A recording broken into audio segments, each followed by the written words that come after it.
Hi everyone, Vegas Film Critic here, Jeffrey K. Howard, here to review Men in Black International, starring Chris Hemsworth, Tessa Thompson, Emma Thompson, Liam Neeson, and directed by F. Gary Gray.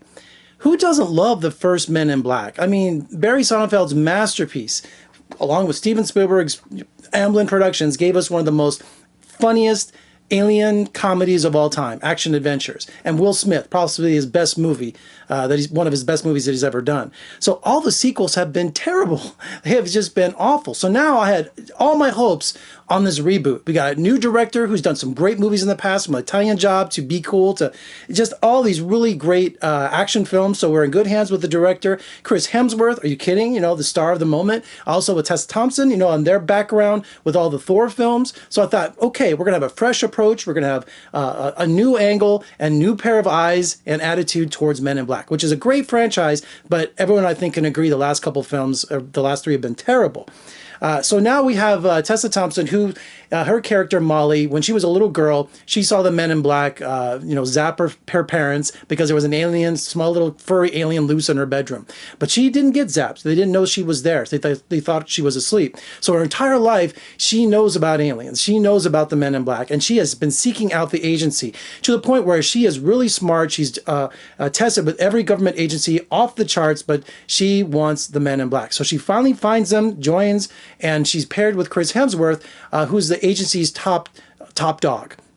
And of course, Emma Thompson, running the New York office, says, look, go to London, there's trouble there. You know, Liam Neeson's running the show, and these two cosmic aliens are after this device, right? Every Men in Black, there's a device they have to retrieve. And these creatures are almost like cosmic. They look like galaxies, and then they take human form by copying them. Very Matrix kind of thing. So the whole movie is about them looking for this device, and our two Men in Black agents, the rookie and the most honored Men in Black in the agency, have to track it down, save the world, save the universe, same old kind of, expectations. Here's the problem. The movie's a mess. The movie is an absolute unwatchable mess. First and foremost, I have no idea what the hell's going on. I mean, the plot is so confusing. There's so much exposition. There's so many it looks like they're improvising half the movie. You don't even understand what's going on. You don't understand these cosmic creatures. Are they the enemy? Well, I think so, but then, wait a minute, then they're friendly? We don't know. They don't explain anything. And you think that the Men in Black, the agencies, would know aliens coming from another world? These things called the Hive? It doesn't make any sense. And you try to follow what's going on. It's just not. I don't even know what to say. I was so angry last night because nothing was making sense. Now let's talk about the chemistry between Hemsworth and Thompson.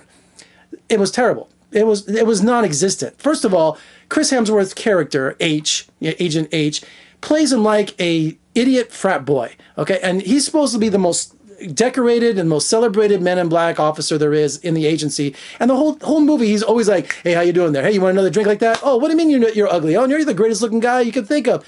Hey, I know who you are. Hey, welcome to Earth. Where you been? Hey, all that kind of garbage through the whole movie. And then half the time when you see weapons or you see other aliens, he's supposed to know these things, right? The rookie knows it. Tessa Thompson's like, she's like, well, wait a minute, this is so-and-so, and she studied the language, she studied all these different kind of weapons, and he's sitting there going, yeah, good idea. Oh yeah, that's the fluxer, right? Yeah, okay, sure. Now, Kumail Nanjiani plays Pawnee, this little animated character. Of course, it wouldn't be Men in Black without our aliens, right?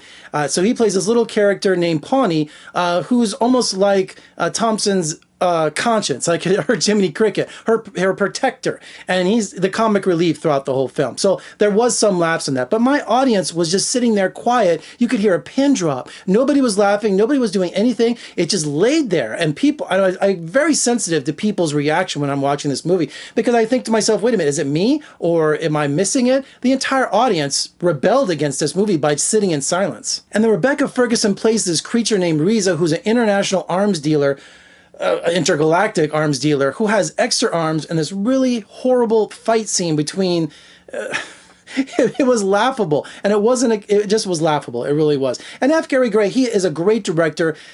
I think he just phoned this movie in. I mean, there wasn't anything really to write home about. I blame him for the script, which was terrible, and also the Men in Black's code, right? Anytime that the mission goes astray or regular people see it, they use that little neutralizer, right? Neutralizer.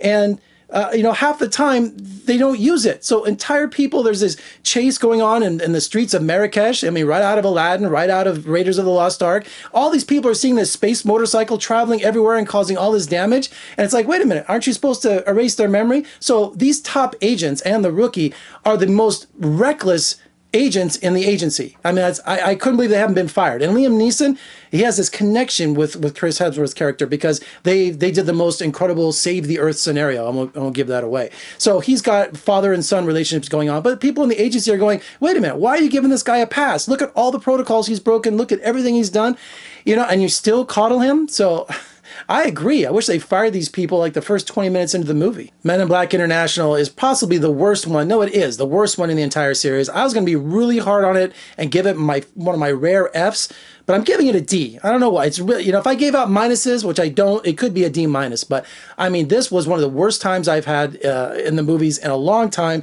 One of the worst films of the summer. I'm being harsh. Chris Hemsworth, I think those guys are great. I think they're great actors. It was a story. It was a script that was so confusing, had a bunch of dead ends in it, and also just didn't follow the Men in Black mythology, I guess you could say, or the protocol, or whatever. I hated this movie. I really did. All right, for more reviews and interviews, surf on over to my website, vegasfilmcritic.com. Also, check me out on social media, Facebook, Twitter, Instagram, if you want to leave me hate mail, about how much you love Men in Black International. I didn't. Also, if you're watching on YouTube, make sure you give me a comment below. What did you think of this movie? Did you hate it as much as I did? I bet you do. I bet you did. Leave me a comment, subscribe, and give me a thumbs up. I'm Jeffrey Howard in Las Vegas. Thanks for joining me. I'll see you next time.